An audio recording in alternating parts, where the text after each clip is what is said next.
So Uncle Butcherman ye yavuddeyo munyiivu nnyo n'agamba tulinze Uncle Bebekulu ayogere naye lwakuba ate Uncle Butcherman obusungu bungi ate ssente yazikozesezza simunyamba okusiba abaana mbwate nga ffe tuzeetaaga okitegeera Uncle Butcher yanyiizeemu bamuwalabuddemu bwe yakubye okuzibanja ayinza okuba ozibanja ng'oli omusanze mu muudu etali nnungi n'asooka akuwalalepo yatoddamu Uncle Butcher ne Rasta Bebe bamanyiganye bajja kutuula bajja kutuula olaba tebaawukanira ddala paka kutegeera kubanga oli yali ku sayidi eri etakolagana nono naye era baasigala nga balina okucapa naye tho ne Uncle Bebekulu bwe kiba nga Uncle Butcherman kyayogera bwe kiri be considerate kubanga abamu tubamanyi Uncle Butcherman si muntu ayimba nti alina ebivulu nti agenda kuyiriba ayinza okuba nga okwo kwabalidde okitegeera abaana be baabo emiliyoni ganga abiri ago wegajjo okitegeera nti nsoke nsootinga abaana yagambye nti no landlord amubanja ate amugamba tubadde tukulaba mulaale ng'okola kati Uncle Bebe ne banga sente tezinawo kuvaayo eri ayiye bwamujja osobola okukwata noga nti Uncle Butcher kale ntiko tusoke tukasootinge n'abaana basooke baddeyo ku ssomero nga tulinda ziri kubanga n'ekirala pulezidenti tanaana kulayira pulezidenti twalonze wiiki ewedde tanawa kusetolinga okitegeera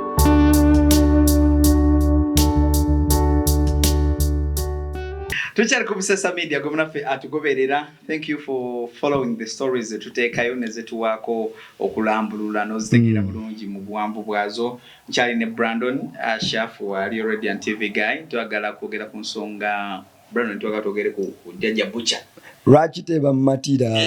abakyala tebamumatira sikakuba ndi mulema. Yes, lwaki tebamumatira Butcher nabye yavuddeyo lwaki tebamusasula ssente ze yagambye abanja yayimbira pulezidenti bamutusiza mu ntebe omusala tebagulabako abadde bayimbira bwereere buli omanyi kupatwa ya manyimu ebimu ine ebigambo byadde ayogera nga mukaawu nnyo njagala obitunnyonnyole kuba nange njagala bitegeera yagambye na miyadi kitegeeza ki na miyadi nga ndi mu lujja wakati yadi teruba lujja na miyadi bagamba kitegeeza nti ewange kubanga patwa miyadi nze wange kubanga yakigambye yagenda mbu may have 20 picking a miyadi nti ayina abaana ayina abaana abiri ewuwe baalabirira bagenda mu school fees time ayina okusasulira abaana fees okegedde nagamba no don't call me a little youth tompita mwana muto musajja mukulu siyinza kukubira simu nonziramu nga bw'oyagala kati Uncle Butcherman obuzibu bwe twafunye ogenda tulemesa okufuna engeri gye tukuwolerezaamu kubanga ebintu bitadde mu patwa olulimi lutukalubiriza tugezaako okunoonya ekituufu oba bwe badde abigambe kubanga oli Rasta Bebe Bantan yategedde ng'akaaba emabega nti tebamuyise mu campaign bamulese takoze era nange agenda bamwenaalemu neyejjusa biki ate naddamu mulaba nga ayiridde campaign ndowooza nga Bebekulu amututte wali owuliddeko bagamba nti nno omuntu ekintu ekyo kiteeka mu luganda olutuufu omuntu nga talina mugongo lwe luganda olutuufu talina woga nti oyo leero n'enkya musanga awo kati yeeyazika ku linnya lya Kamiliyoni nti ye wasanga kiragala waali ng'afuuka kiragala bw'asanga wali yero ng'afuuka yero kati Giovanni Bebekulu yalemezaamu kuba Bebekulu kuva ku ntandikwa yagamba nti ye NRM jju from the start ne tate we yajja obwesimbo yamugamba muzeeyi bidala ndi ssali simanyi oba gozze naye nze muzeeyi kati oyo kitegeeza nti nawe kenyini oba muli azaamanyi mulyamu olukwe musajja alaze nti ne ku taata we tate tasobola kukulembera ggwanga yalaba muntu mulala kitegeeza nti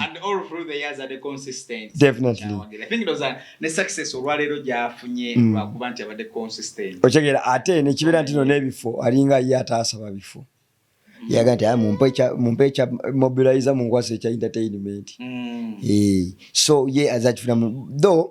Butcherman bw'abanga wakola nga mulina enzikiziganya gye mwatuukako ng'olina occapa osasulwe nga tebalina kusasula sorry about that. Ekyokubiri nawulirako lemikolo nga naye agamba leero teyagenda mu campaign kubanga yakola era ne batamusasula ani gondi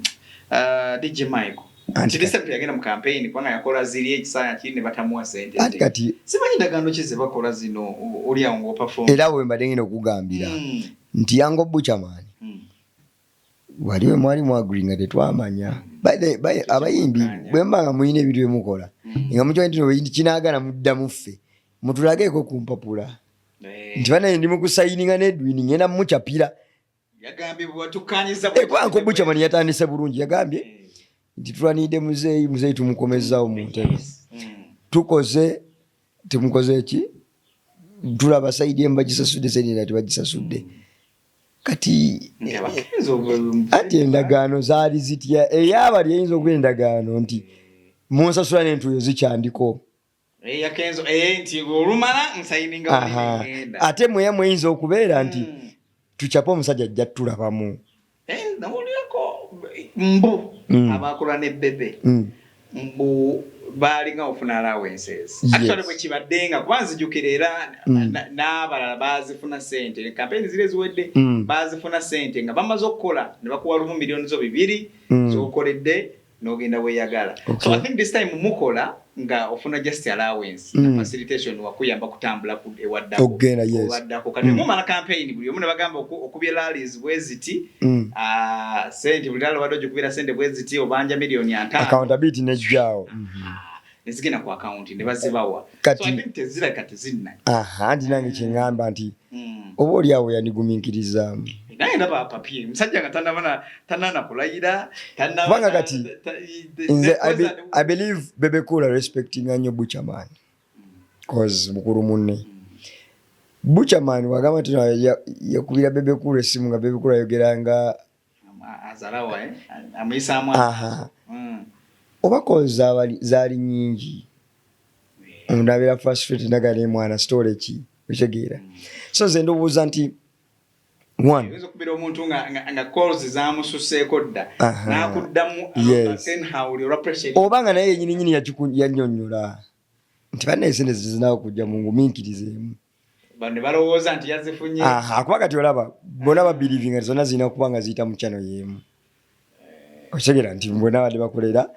pulezidenti kati obanga bali bafunye lwaki ffe tuba tetunakola ki tetunafuna which I believe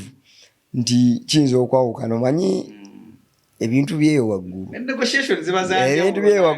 ebintu byeyo waggulu birimu babuloka bangi otegeera so Uncle Butcherman ye yavuddeyo munyiivu nnyo n'agamba tulinze Uncle Bebe Cool ayogere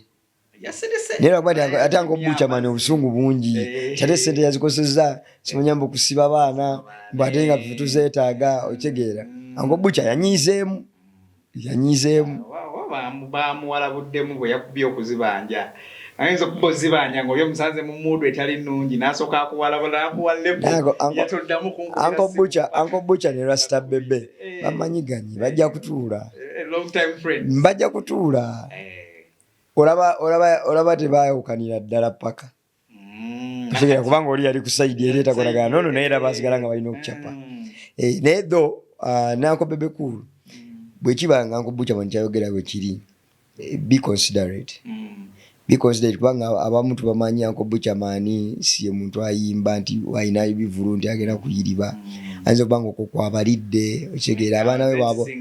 emiliyoni ganga 2 ago wegajjo okitegeera nti nsoke nsootinga abaana yagambye nti no landlord yamubanja ate amugamba tubadde tukulaba mulaale ng'okola kati Uncle Bebe ne banga sente zinawo kuva yeri ayiye bwamujja osoro kwata no ganti Uncle Butcher karenti ko tusoke tukasortinge n'abaana basikwaddeyo ku ssomero nga tulinda ziri kubanga n'ekirala president tanaana kulayira president twalonze wiiki ewedde tanawa kusetolinga okitegeera so kanaiza obanga ate ne desk gye yabaweereza nga nabo bali muko bakyawumuddemu okitegeera so tubeere just bagumiikiriza tulabe nga bwekiddako Kenzo bwabanga ye yasotinza ababe well and good Kamyon ye yagenda bwomu teyalina saidi nedda Kamyon yasabira kololo yagamba muzeeyi nze ndandika boda tu boda oba n'abanja naye nze ntandise emboozi ya baasi eyo ojjukira eyo FCT mbagita batya Kamyon gyaliko nga ambasada so kyaliwayo kyaliwe nnyo eyo tiimu y'omupiira baasi eyo gijjukira yali ya papo FC kyeyo neerabidde so Kamyon n'agironkingano gironkinga edda emyaka nozange etaano emabega so kati ye yagamba kyaliwe manyi soko gyetusoke tugikuba eyero tukananike boda tu boda omusajja ajja tusasula era abandikali ate Kamyon zaggwerako baasi njiraba Markright ya parkinga oba ya parkinga mangu ya parkinga mu December n'aleeta oba tiimu gyali akozesa batandika okumumanyira naga naye kati sikyabeetaaga nkaaga mu bana neetaaga munaana kubanga yazaawo drone nalekawo drone 2 eya white no eya grey eyiye n'agula n'eya white neyo eya yellow gye babrandinga ndoza natandika kukozesa drone ne Chevrolet ye ng'etambula Chevrolet yagendanga wa emotoka ya bbeeyi kubanga ogikubisa tuwa nate Kamyon guno omwaka top shatter Brabus wagirabe yafulumye Chevrolet weeri mu purple color zi drone ziwera omwami wo Kright seafood ekisawo twakira jebbi ekisawo kyali kimutta agikozesezza bulungi naye nga Uncle Butcher ye asasulwe bwe ziba nga balina endagaano nti nino chapa mpewe sente bannange babeke nga gye bamutetenkanya aterere nga ziri bwe zijja Uncle Bebe nze nkimanyi oli musajja wa mirembe Uncle Butcher mukubira kasi mukazi eyo omugaya Uncle Butcher